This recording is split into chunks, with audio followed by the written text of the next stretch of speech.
What's good? Alright. Uh, so, today's conversation is going to be in response to some of the messages and stuff I've been getting from people. Uh, and this is kind of like a funny one, so we're going to get this one kind of out of the way quick. So, today's conversation is happiness, right? Um, Determining happiness, what it means for happiness, all these different things. So, with some of the things we've been talking about lately, some people are getting a little bit discouraged, it seems. Like, there's these things that are wrong, and some people might be with their diet, some people it's with like perspective outlooks, things like that are getting challenged a little bit and feeling a little bit discouraged. Like, they're feeling like, damn, like I'm not doing all these things right, and or I haven't been doing things right, or this stuff is intimidating, all these things. Um, and that's not what this is meant for, right? So today we're just going to talk about happiness, like the understanding of happiness, and like how to how to stay happy because in a sense that's what a lot of us are looking to do. A lot of the things we do, a lot of the things we're getting into are all ways of us trying to be happy. So what does it mean to truly be happy? Um, and this is something that, again, it's hard for someone to define for you, but I can only do my best to talk to myself about happiness, right? And maybe a couple of my reflections will understand and see things like this. Now, the first thing is that happiness is a state of mind, right? Happiness, love, all these notions are states of mind, and happiness only can come from being in a state of love and understanding love. So, like, me being happy, me understanding happiness has to come from the root of love, right? Because we have two basic emotions. You have fear and love. Those are the two ways that you move. Now, with fear, we see the breakdown of most negative emotions, greed, things of that nature come from a notion of fear, right? But once you move in love, happiness, excitement, things like this come out of that side of things. The notion of love for whatever you're doing. So, essentially, the conversation of happiness breaks down to what do you love, right? What do you love doing? We like to wrap love up into who do we love? What type of activities do we love?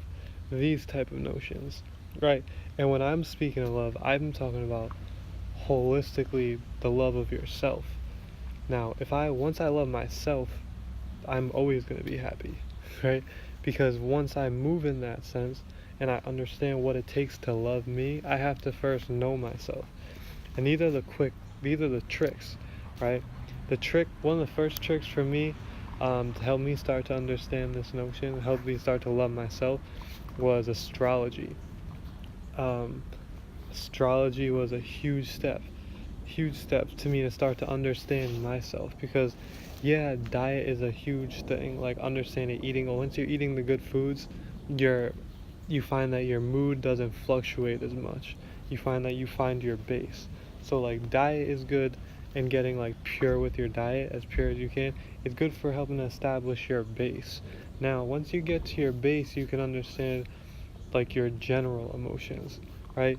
Now, when you start to understand astrology, now you start to see how your emotions express themselves. And once you start to see how your emotion expresses itself, you can start to hone in on certain types of emotions, right? So if you figure out where your Venus is, like my Venus is in the ninth house, right? In Gemini. So like I like writing, I like wholeness, I like the notion of cultures. I like the notion of travel. I like these different things. I like religions, foreign religions. I like those type of things. So that is where like some of my love falls in. So I have like a love for this cultural understanding. Gemini as the male and the female aspect all together, that unity, the two-face unity, right? So like these notions here help me there. Now, along with Gemini, I like to write. So writing in a sense of cultural knowledge, things of this help me. So like I keep a journal, I keep these type of things.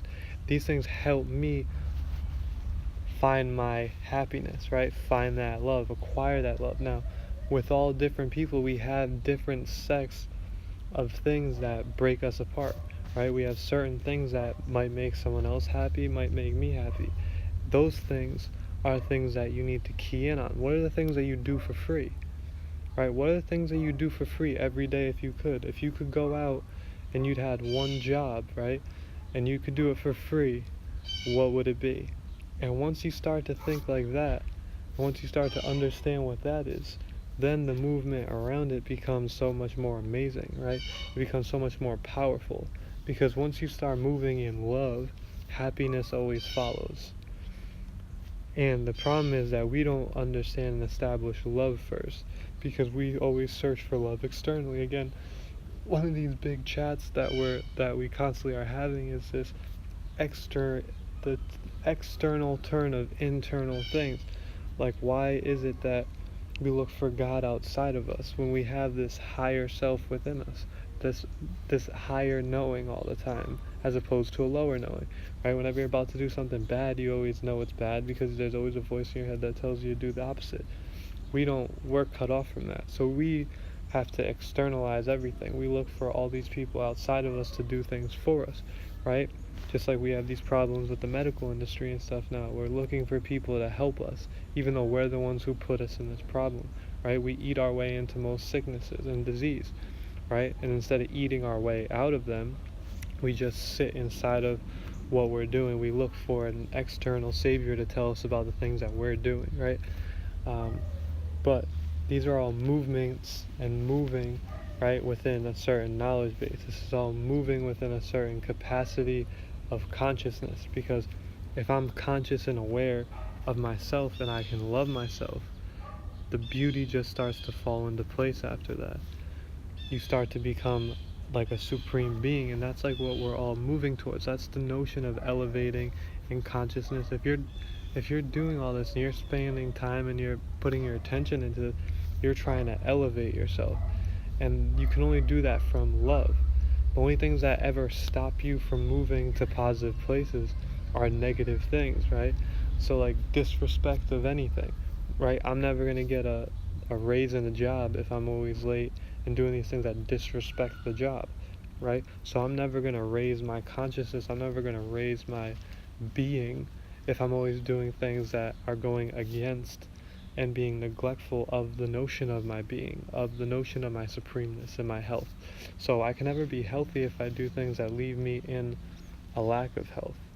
So we have to start to really comprehend these notions again. We have to start to understand that happiness equates to love. Now, love of self equals happiness. Love of occupation, things like this, that equals happiness. All these things equal happiness. Of course, he's gonna come right over in the way. Benji, move out of there. Right? We have to start to understand what these happiness modalities are, because everyone can attain happiness. There are a lot of people who are hitting me up, and a lot of their spiritual sources and things like that come from the fact that they don't feel happy, and they're wondering how. They ask me how I could help them with these things, and my first thing is to just figure out the way to love yourself. Figure out things that you love to do wholesomely. Figure out these things. Benji, no way. Let me see. Yeah, no. Uh, we have to figure out these things first.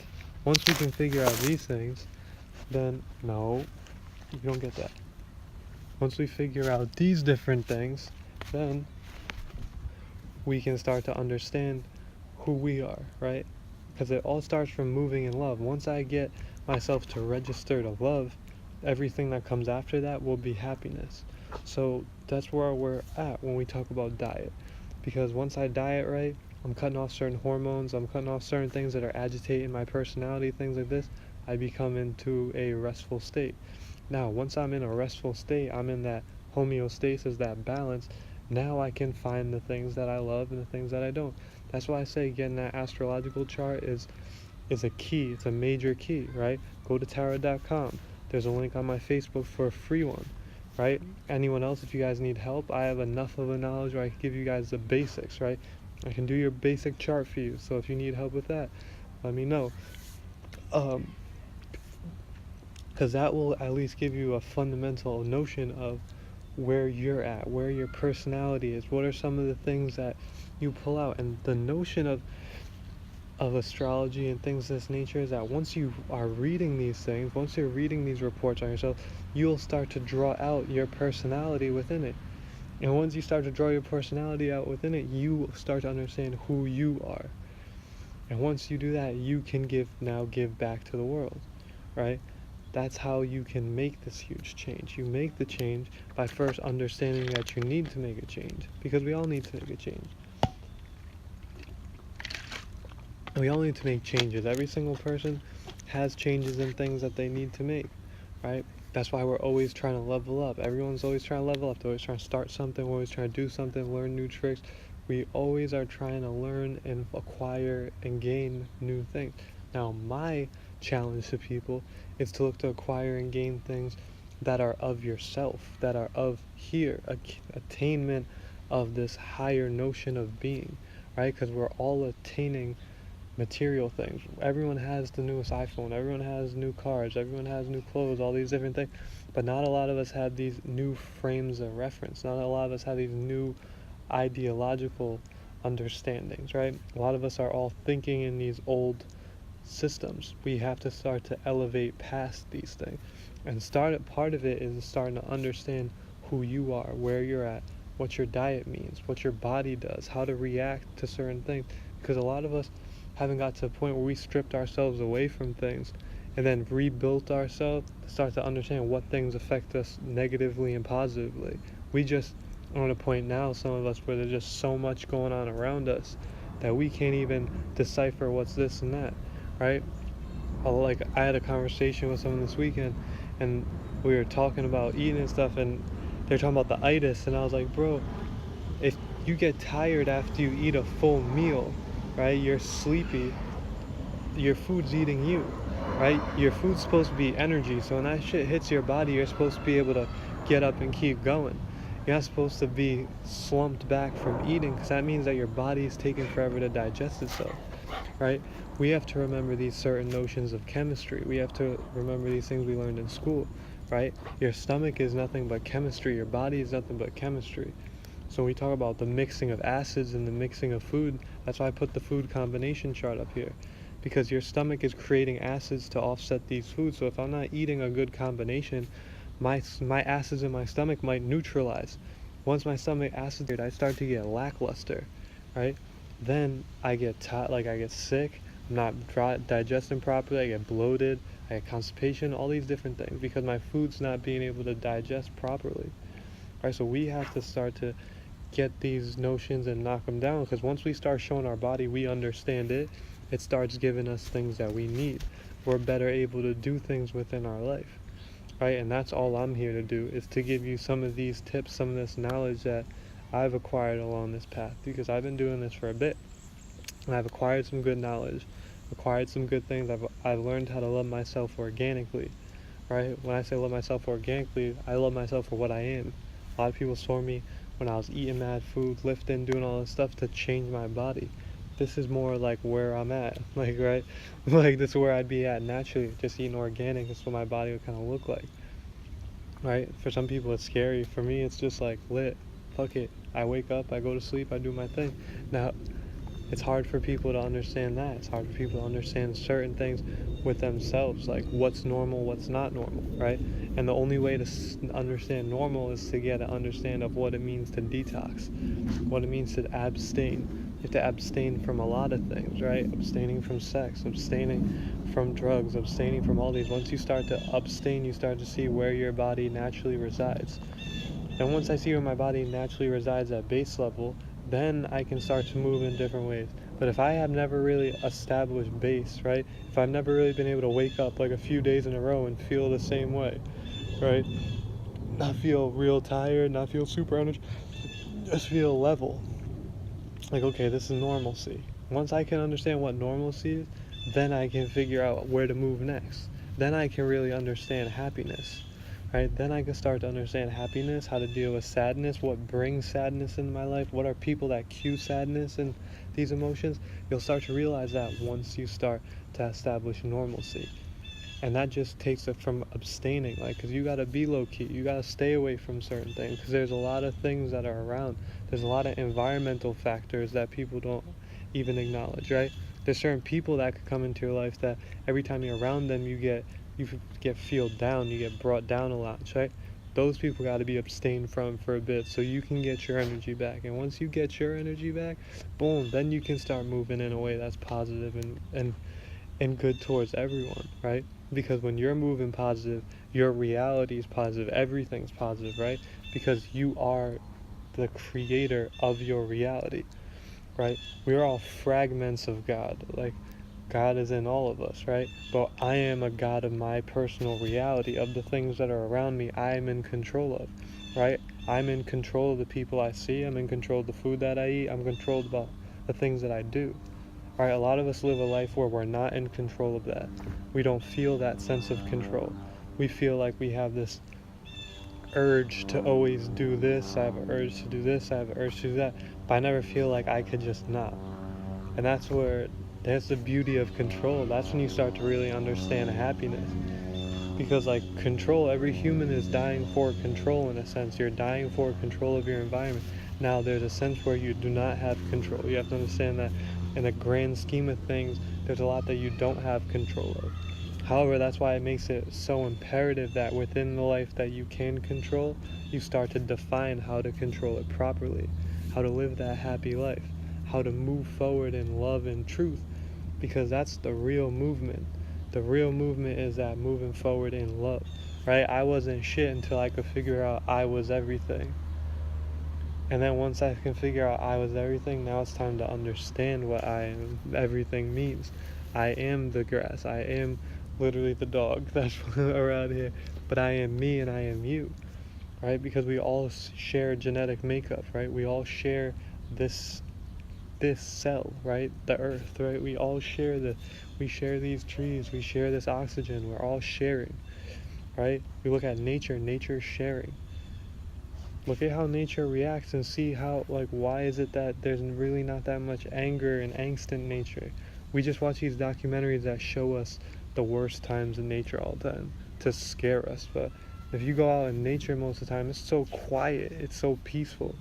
Things are chirping, things are existing, they're cohabitating, right? Ecosystems just are cohabitation.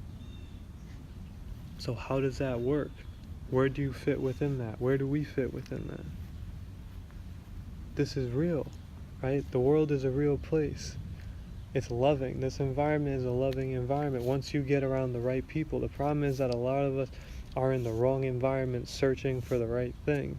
We got to get into the right environment and then start searching for the right things, because then you're gonna move in that love. Like, I could never really understand the vibration of love, what it means to love, so until I can be in an environment that encompasses love, until I have people around me that are loving.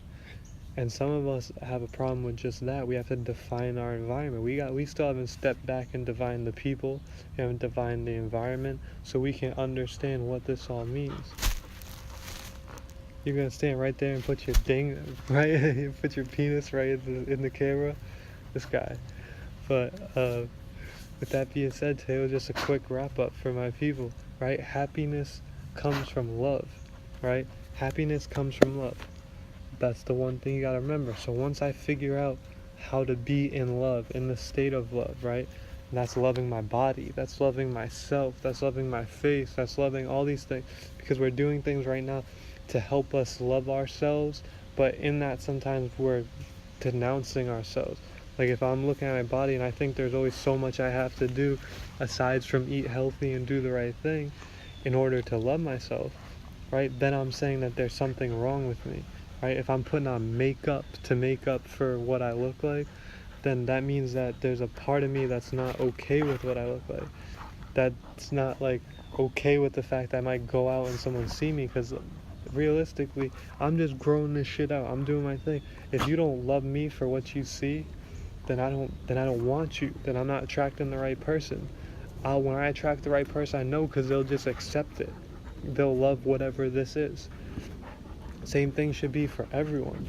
When you wake up in the morning, you shouldn't have to think you need to put on a face to go impress someone. You should be you, knowing that you is going to attract the perfect person to love you. Because once I love myself and I go out in a way that loves myself, I'm beautiful to the world. The world sees my beauty, right? The world sees your beauty. All of you. That's like my hardest thing that goes out for women in this life is the objectification that they felt, knowing that they're the mother of all of us. They have this objectification, they have this belief that they're not everything. When they are everything, everything tells them that they're everything, right? Woman came first. Women created man. Adam didn't come first. Women came first. Women were able to have babies on their own. Look it up, research it. Go check out the videos in my biology of life. Like, women were able to procreate by themselves. That was the notion of immaculate conception. So like, women are the X and X. We're the X and Y. So that means that we're a fragment of the woman. But the woman needed us here. Something happened within the woman's lifetime, right? Either it was a change in diet or some kind of like ecosystem factor came in where they needed some kind of something protective came in. Some kind of change in their biology happened. Now they created the first man. Man comes out to exude force, to protect, right? That's why our muscular structures are different. Women are the foundation. That's why they have bigger legs, right? Women have thicker thighs, bigger legs. They're our foundation. Men have more muscle up top. We're the push, we're the force, we're the protector up top. Right? We protect the woman. The woman sets our foundation, right? Understanding the duality of the man and the woman and the beauty in the woman. The beauty in the woman is key more than her butt. I'm tired of the big butt argument. It's full of shit. Literally. You don't need a big butt. Have a healthy butt. Have a healthy body. It should never be, anything should never be in excess. We just love the shape of it. We don't know what we're talking about, right? Women, ladies, love yourself. If you got a flat butt, it's okay, right? You're still beautiful, right? If you got a huge butt, check what you're eating, because it's not natural. People are not gonna like that, but it's true, right? If I'm eating good stuff, I'm gonna have skinnier legs. I'm not gonna be so thick. Super thickness is because you guys are eating a lot of stuff that aren't serving you. We gotta eat stuff that serves us. We gotta be efficient because our cells are efficient. Our body's trying to be efficient. In this age, day, and era, we're doing things out of excess. We want extra. We want more than just what we need, right? We're to the point where we don't really have a knowledge of like ourselves, how to feed ourselves, do all this stuff without working out. But we all have iPhones. We all have all this social media. We all got makeup. We all got mad clothes. Guys too, we got clothes, we got sneakers, we got chains, we got all this, but we don't even have a basic knowledge of self, how to really like be healthy within yourself. What does it mean to be healthy, right? Why are people fluctuating? Why are people calling people up, spazzing out, freaking out, flipping your lids? Like, no one needs to do that. We should all be at this level where we're just here. Again, the only reason we were given fear and anger was to protect ourselves against something coming. That's why when you get fearful, you start pumping adrenaline, and then when you pump adrenaline, you're supposed to exude the force. You're supposed to keep something away from you. You're supposed to use that to go out and hunt if it really had to come down to it. But we weren't even needing to hunt when we were out looking for fruits and veggies. You were just walking through chilling, right? But we took that aggression and used it in the wrong way, right? That was usually meant to save our family, protect ourselves, protect our bodies, right? So why do we flip it? Now we use it for what?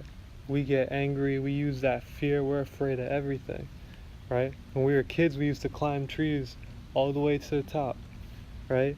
Now most of us wouldn't even hop up into the first level of the tree. Why? Because we're afraid. How come the older we got, the more scared we were? When we were young and vulnerable, we didn't care. We flew up trees, right? Now we get scared of trees. We get scared of outside. We get scared of the woods. But now that that's starting up, I think it's a good time to end this. So happiness comes from love. Love yourself. I love myself. You should love yourself because I love you.